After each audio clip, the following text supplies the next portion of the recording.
मेरे chemistry and histology video channel पे आपका स्वागत है। तो आज हम एनालिसिस करेंगे सैंड का और चेक करेंगे इसमें क्या-क्या नई चीजें हमें सीखने के लिए मिलती हैं। तो एज यूजुअल शुरू करूंगा फिंगर्स के एनालिसिस से। उसके बाद चेक करेंगे फिंगर्स की सेटिंग को एंड माउंट्स को।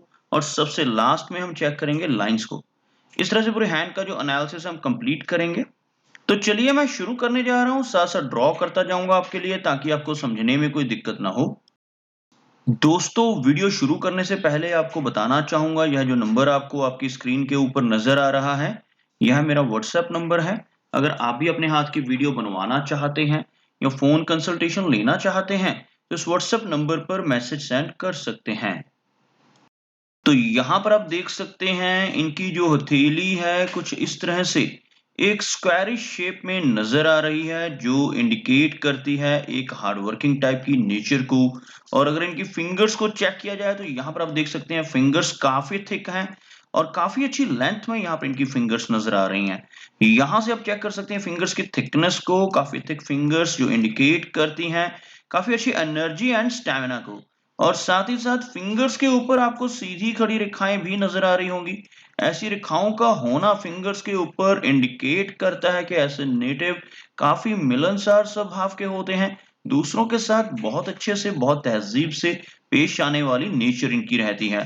फिंगर्स की लंबाई की बात करें तो इनकी इंडेक्स फिंगर को हम चेक करते हैं तो ये बिल्कुल स्ट्रेट नजर आ रही है। अगर हम लंबाई की बात करें तो यह फिंगर सूर्य फिंगर से ज्यादा लेंथ में नजर आ रही है। इस फिंगर का अच्छी लेंथ में होना दर्शाता है कि नेटिव के भीतर काफी अच्छी लीडरशिप वाली क्वालिटीज रहेंगी। ऐसे व्यक्ति ज्ञानवान होते हैं, नॉलेजेबल होते हैं और अपनी नॉलेज के बल पर लाइफ में काफी अच्छी तरक्की कर पाने में कामयाब रहते हैं। तो यहाँ पर हम बात करें इनकी शनि फिंगर की, हल्की सी टिल्टेड फिंगर ये नजर आ रही है, जिस वजह से नेटिव को लाइफ में काफी मेहनत करनी पड़ती है। ऐसे व्यक्ति हार्ड वर्किंग होते हैं और साथ ही साथ इस फिंगर का अच्छी लंबाई में होना नेटिव को डिसिप्लिन्ड भी बनाता है। ऐसे व्यक्ति काफी मेहनती होते हैं और मेहनती होने की वजह से लाइफ में अच्छी तरक्की भी कर पाते हैं। सूर्य फिंगर की बात की जाए तो मीडियम साइज में यह फिंगर नजर आ रही है।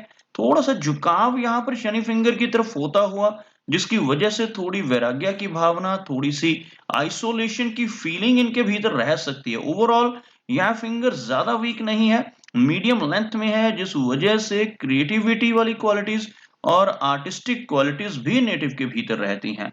मर्करी फिंगर यहाँ पर थोड़ी सी शॉर्ट नजर आ रही है। मर्करी फिंगर की लंबाई की अगर हम बात करें तो सूर्य फिंगर का टॉप फैलन या वहां तक यह फिंगर नहीं पहुंच पा रही। इस फिंगर का शॉर्ट साइज में होना, लो सेट होना नेटिव को थोड़ा सा शर्मीला स्वभाव देता है। ऐसे व्यक्ति की जो नेचर है वो हेजिटेशन वाली रहती है, बहुत ज्यादा जल्दी दूसरों के साथ ओपन अप नहीं हो पाते ऐसे व्यक्ति। ओवरऑल कम्युनिकेशन स्किल्स में कुछ ज्यादा दिक्कतें नहीं रहती, लेकिन शाई टाइप की नेचर रहने की संभावनाएं बढ़ जाती हैं। और आप यहाँ पर देख सकते हैं फिंगर्स के बीच में कुछ गैप्स आपको नजर आ रहे होंगे इन एरियाज में। इस तरह के गैप फिंगर्स की सेटिंग में ही अगर नजर आए तो यह दर्शाती हैं कि ऐसे नेटिव इंडिपेंडेंट स्वभाव के होते हैं, अपनी मनमर्जी के मालिक होते हैं और लाइफ में किसी की इंटरफेरेंस इन्हें पसंद नहीं होती। कुछ इस तरह का स्वभाव इनकी फिंगर्स दर्शा रही हैं। तो चलिए आगे बढ़ते हैं और चेक करते हैं इनके सभी माउंट्स को। उसके बाद चेक करेंगे इनकी सभी रेखाओं को भी। तो यहाँ पर अगर मैं एक लाइन ड्रॉ करता हूं तो कुछ इस तरह की एक रेखा बनकर सामने आ रही है, जिसमें आप देख सकते हैं कोई भी माउंट इनका यहाँ पर लो सेट होता हुआ नजर नहीं आ रहा। सभी माउंट्स को स्पेस जो है अच्छी मिल पा रही है। और अगर हम इनके गुरु माउंट की बात करें तो आपको नजर आएगा बृहस्पति माउंट का जो एरिया, काफी अच्छा एरिया यहाँ पर नजर आ रहा है उभरा हुआ। और यहाँ से ऊपर की तरफ अपवर्ड जाने वाली दो रेखाएं नजर आ रही हैं। ऐसी रेखाओं को मिस्ट्री में प्रोग्रेस की लाइंस कहा जाता है। ऐसी प्रोग्रेस लाइंस का होना बहुत शुभ माना जाता है। ऐसे नेटिव लाइफ में निरंतर तरक्की करते हैं और इस तरह की प्रोग्रेस लाइंस होने से नेटिव की नॉलेज भी एज के साथ साथ बढ़ती जाती है। और यहाँ पर आप देख सकते हैं कुछ आड़ी रेखाएं आपको नजर आ रही होंगी। ऐसी रेखाएं, इस तरह की रेखाएं नेटिव को सिंपैथेटिक नेचर का बनाती हैं। ऐसे व्यक्ति दूसरों की हेल्प करने वाले होते हैं और लाइफ में अपनी सिंपैथेटिक नेचर होने की वजह से समाज में काफ़ी अच्छा मान-सम्मान पाने में भी कामयाब रहते हैं। शनि माउंट को देखा जाए तो शनि माउंट हल्का-सा दबता हुआ नज़र आ रहा है। यह जो एरिया है आप देखोगे तो यह थोड़ा-सा अंदर की तरफ आपको दबता हुआ नज़र आएगा। इस तरह का शनि माउंट होने की वजह से नेटिव को लाइफ में काफ़ी मेहनत करनी पड़ती है, लेकिन साथ में एक अच्छी चीज़ नज़र आ रही है कि इनके हाथ में एक अच्छी भाग्य रेखा मौजूद है, जिसको हम शनि रेखा भी कहते हैं। यह रेखा जो नीचे से ऊपर की तरफ चलती है, यहाँ तक लगभग पहुँचती है और इसके ऊपर भी यह ओवरलैपिंग के साथ थोड़ा-सा आगे बढ़ती हुई नज़र आ रही है।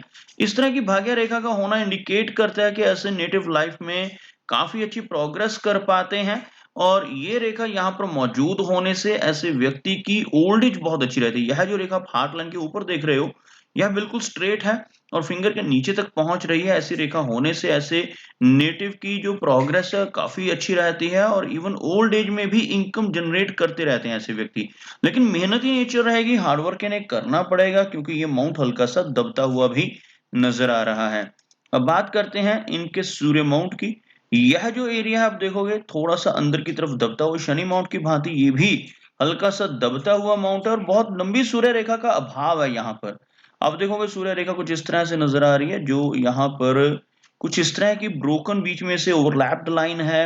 एक स्ट्रॉन्ग सूर्य रेखा अगर हाथ में मौजूद हो तो नेटिव को नेम एंड फेम मिलता है। तो यहाँ पर आपको बताना चाहूँगा सूर्य रेखा स्ट्रॉन्ग किस तरह की मानी जाती है। अगर किसी व्यक्ति के हाथ में ऐसी कोई लंबी सूर्य रेखा मौजूद हो या कुछ लोगों के हाथ में यह रेखा यहाँ से इसी रेखा से निकलकर ऊपर की तरफ, जैसे यह एक तरफ को चल रही है जो शनि रेखा है और एक इसी में से रेखा निकलकर सूर्य माउंट की तरफ चली जाए, तो इस तरह की रेखा को बहुत ज़्यादा भाग्यशाली रेखा माना जाता है। लेकिन यहाँ पर यह रेखा थोड़ी-सी कमज़ोर पड़ रही है।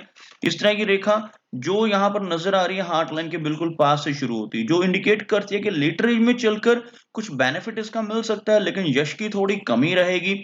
ऐसे व्यक्ति दूसरों की कितनी भी हेल्प कर लें, कितनी भी मदद कर लें, बदले में यश नहीं मिल पाता, इस तरह की वीकनेस होने की वजह से। और अगर हम बात करें इनके मरकरी माउंट की, तो अब देखोगे यहाँ पर मरकरी माउंट के ऊपर कुछ खड़ी रेखाएँ मौजूद हैं। इस तरह की रेखाओं का होना दर्शाता है कि नेटिव की जो नेचर है काफ़ी सिम्पैथेटिक रहेगी। ऐसे व्यक्ति के भीतर हीलिंग क्वालिटीज़ आ जाती हैं जिनके इस माउंट के ऊपर खड़ी रेखाएँ मौजूद हों। अगर यहाँ पर ज़्यादा खड़ी रेखाएँ हों, जैसे मैं अभी आपको ड्रॉ करके दिखा रहा हूँ, कुछ किसी व्यक्ति के हाथ में ऐसी खड़ी रेखाएँ मौजूद हों, लंबी-लंबी, तो इन्हें हम हीलिंग लाइन्स कहते हैं, मेडिकल स्टिग्माटा कहते हैं। ऐसी रेखाएँ होने से नेटिव डॉक्टर बन सकता है, मेडिकल फील्ड में जा सकता है, किसी भी तरह से मेडिकल फील्ड में जाके दूसरों की हेल्थ की केयर कर सकता है। लेकिन अगर यहाँ पर छोटे साइज़ की रेखाएँ भी मौजूद हो, जैसे यहाँ पर बहुत हल्की छोटी-छोटी रेखाएँ आपको नज़र आएँगी, ऐसी रेखाएँ भी हों, तो भी कुछ इस तरह की क्वालिटीज़ नेटिव के भीतर आ जाती हैं कि ऐसे व्यक्ति अपने शब्दों से, अपने कर्मों से, अपनी सलाह या कंसल्टेशन से दूसरों की प्रॉब्लम्स को दूर करने की काबिलियत अपने भीतर समाये रखते हैं। तो यहाँ पर इस तरह की रेखाओं का होना बहुत अच्छा माना जाता है। कम्युनिकेशन स्किल्स को एनहांस करती हैं ये रेखाएँ और आपको हल्की-सी यहाँ पर एक छोटी-सी रेखा भी नज़र आ रही होगी जिसको हम मरकरी लाइन कहते हैं। ऐसी रेखा मौजूद हो, यहाँ पर खड़ी रेखाएँ हों, तो नेटिव का बिज़नेस एक्यूमेन भी स्ट्रॉन्ग हो जाता है। लेकिन बहुत ज़्यादा स्ट्रॉन्ग यहाँ पर मरकरी लाइन नहीं है और मरकरी माउंट यहाँ पर अच्छा है, उभरा हुआ है, जिस वजह से इनकी कम्युनिकेशन स्किल्स को यहाँ पर बेहतरी मिलेगी। आप देख सकते हैं इनकी लाइन ऑफ हार्ट को, हार्ट की लाइन कुछ इस तरह से कर्व्ड हार्ट लाइन नज़र आ रही है इनके हाथ में और आगे चलकर यहाँ से एक ब्रांच बाहर की तरफ चलती हुई जिसको हम विष्णु सिंबल कहते हैं और इवन यहाँ पर ट्राइडेंट जैसी फॉर्मेशन अगर एक रेखा ये भी मिला दी जाए तो ये ट्राइडेंट की फॉर्मेशन मानी जाती है। ऐसा चिन्ह अगर व्यक्ति के हाथ में मौजूद हो तो ऐसे व्यक्ति बहुत ही भाग्यशाली होते हैं और बहुत अच्छी तरक्की अपनी लाइफ में कर पाते हैं और जिनके हाथ में ये चिन्ह होता है, अगर ऐसा व्यक्ति गलत तरीके से धन कमाने की कोशिश करे, बेईमानी से कोई काम कर ऐसा धन कमाने की कोशिश करे, तब लाइफ में बहुत सारी दिक्कतों का सामना इनको करना पड़ता है। अदरवाइज़ यह चिन्ह पॉज़िटिव होता है, अगर ऐसा व्यक्ति ईमानदारी से काम करता रहे तो लाइफ में अच्छी तरक्की कर पाने में कामयाब रहता है। और इस तरह की कर्व्ड हार्ट लाइन का होना इंडिकेट करता है थोड़ी इमोशनल नेचर को और यहाँ पर नीचे की तरफ कुछ रेखाएँ मौजूद हैं जिनकी वजह से लाइफ में इमोशनल सेटबैक्स मिलने की संभावनाएं भी बढ़ जाती हैं। ओवरऑल कोई मेजर इशू यहाँ पर इनकी हार्ट की लाइन नहीं दर्शा रही, काफी अच्छी हार्ट की लाइन नजर आ रही है। और अगर माइंड की लाइन की बात करते हैं तो माइंड लाइन यहाँ पर थोड़ा सा नीचे की तरफ झुकती हुई नजर आ रही है। इस तरह की माइंड लाइन काफी लंबी मस्तिष्क रेखा इनके हाथ में जो दर्शाती है कि मेमोरी काफ़ी अच्छी रहेगी, शार्प मेमोरी यहाँ पर इनकी नज़र आ रही है, लेकिन ओवर इमेजिनेशन भी रहेंगी। ये रेखा नीचे की तरफ झुकती हुई ओवरथिंकिंग देती है, थोड़ी एंग्ज़ायटी और थोड़ा-सा स्ट्रेस भी ऐसे व्यक्ति को हो सकता है, मूव ऑन करने में दिक्कतें आती हैं। ऐसे नेटिव लाइफ़ में पुरानी बातों को भूलकर आगे नहीं बढ़ पाते, कुछ इस तरह की दिक्कतों का सामना इनको करना पड़ सकता है। ओवरऑल कोई मेजर इश्यू यहाँ पर इनकी माइंड की लाइन नहीं दर्शा रही। और अगर हम बात करें इनकी लाइन ऑफ लाइफ़ की, तो आप देखोगे लाइफ़ लाइन काफ़ी अच्छी लंबाई में है और बिल्कुल एक स्ट्रॉन्ग फिश का सिंबल बनाती हुई नज़र आ रही है। यहाँ से यह रेखा शुरू हो रही है और इस एरिया में आकर केतु माउंट के ऊपर आकर यह कुछ इस तरह से एक रेखा डेवलप हो रही है और यहाँ पर फिश का सिंबल इस तरह की रेखाओं से बनता हुआ नजर आ रहा है। इस तरह का फिश का सिंबल होने से लाइफ में अचानक धन लाभ होने की संभावनाएं बढ़ जाती हैं और ये फिश का सिंबल नेटिव को विदेश यात्राएं करवाता है। लंबी दूरी की ट्रैवलिंग करने के मौके लाइफ में कई बार मिल सकते हैं और सडन वेल्थ गेन्स कहीं से भी हो सकते हैं। कई बार अचानक धन लाभ इनहेरिटेंस के तौर पे मिल जाता है या कई बार इंश्योरेंस का पैसा या अचानक से शेयर मार्केट से या किसी न किसी तरह से लॉटरी से ऐसे धन मिलने की संभावनाएं भी लाइफ में बढ़ जाती हैं जब इस तरह का फिश का सिंबल हाथ में बन रहा हो। और ओवरऑल लंबाई में इनकी रेखा नजर आ रही है जिसकी वजह से लाइफ जो है लगभग 80 के आसपास रहने की संभावनाएं रहेंगी। और ये जो रेखा है आप अंदर की तरफ देख रहे हो, इस तरह की रेखा को मंगल रेखा का नाम दिया जाता है। मंगल रेखा हाथ में होने से नेटिव एनर्जेटिक रहता है, थोड़ा-सा अग्रेशन भी ज़्यादा रहता है, लेकिन ये रेखा प्रॉपर्टी के लिए बहुत लकी मानी जाती है। ऐसी मंगल रेखा होने से नेटिव काफ़ी अच्छी प्रॉपर्टी अपनी लाइफ में बना पाने में कामयाब हो जाता है। और वीनस माउंट की अगर हम बात करें, शुक्र माउंट का जो एरिया उभरा हुआ है, जिस वजह से हर तरह की सुख-सुविधाएँ ऐसे व्यक्ति को मिल जाती हैं, लेकिन इस माउंट के ऊपर काफ़ी सारी वरी लाइन्स मौजूद हैं, जिनकी वजह से मैरिड लाइफ इंस्टेबिलिटी और फैमिली लाइफ में कुछ दिक्कतों का सामना ऐसे व्यक्ति को करना पड़ सकता है। इस तरह की रेखाएँ होने से नेटिव को फैमिली की तरफ से वरीज़ मिलती रहती हैं। तो ये रेखाएँ थोड़ा-सा नेगेटिव रिज़ल्ट देने वाली होती हैं। और अगर हम चंद्र माउंट की बात करें, तो चंद्र माउंट का जो एरिया है काफ़ी अच्छा है। लाइफ़लाइन सीधा आगे बढ़कर मून माउंट पर पहुँचती हुई, इस तरह की लाइफ़लाइन जब भी चंद्र माउंट की तरफ बढ़ जाती है, तो ऐसे व्यक्ति अपने जन्म स्थान से दूर जाकर सेटल हो सकते हैं, परमानेंट वहाँ पर जाकर रह सकते हैं। लंबी दूरी की यात्राएँ करने का मौका ऐसे व्यक्ति की लाइफ़ में काफ़ी ज़्यादा प्रबल हो जाता है। तो दोस्तों ये कुछ एनालिसिस थे इनके हैंड के बारे में और मेरी कोशिश यही रहती है कि सभी सवालों के जवाब एक ही वीडियो के थ्रू दे पाऊँ, लेकिन फिर भी कोई ना कोई चिन्ह या सवाल रह जाता है। तो इनसे रिक्वेस्ट है कि अगर इनका कोई क्वेश्चन पेंडिंग है, तो मुझे व्हाट्सएप पे मैसेज करें। मेरा वीडियो वॉच करने के लिए आपका बहुत-बहुत धन्यवाद।